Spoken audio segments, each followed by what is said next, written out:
Hello everyone, আশা করি সবাই ভালো আছেন। আমিও ভালো আছি। তো আবার আসলে আমাদের আরেকটি ভিডিও নিয়ে। তো এই ভিডিওতে আমি বলবো আবার হয়েছেন পেঁপে গাছ নিয়ে। তো আগের ভিডিওতে বলছিল পেঁপে গাছ হইলো স্প্রে করার পর হয়েছে, এখন দেখাবো হলো একটি ছোট গাছে আর কি প্রথম থেকে আর কি যত্ন করে আসতেছি। তো এই ছোট গাছে কীভাবে পেঁপে ধরছে এত তাড়াতাড়ি, তো ওটা দেখাবো।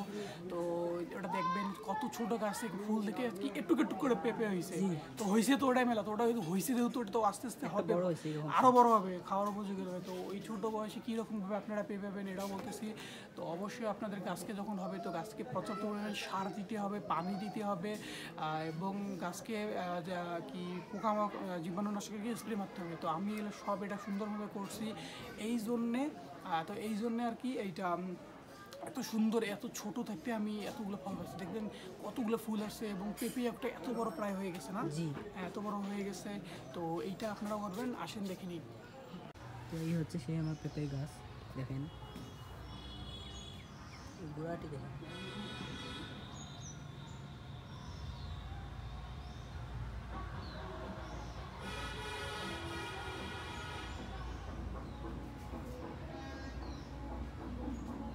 দেখেন এত ছোট গাছে কিন্তু পেঁপে ধরছে।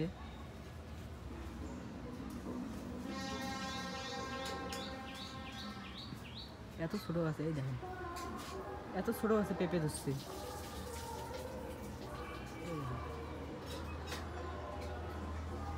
দেখছেন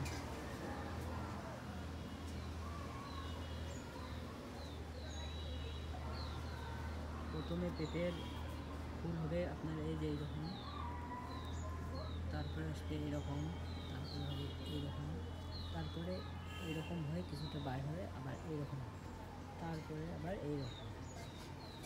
আমার এই পেঁপের গাছটির বয়স হচ্ছে আপনার 2 বছর। দেখেন এখানে আমি খুঁটি না দিয়ে দেখেন রশি দিয়ে বেঁধে দিয়েছে। দেখেন দেখেন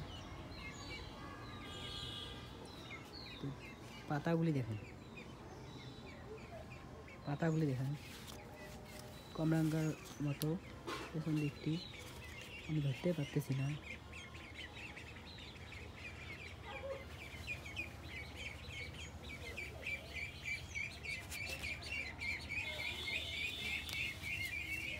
সামনের দিকটি দেখেন।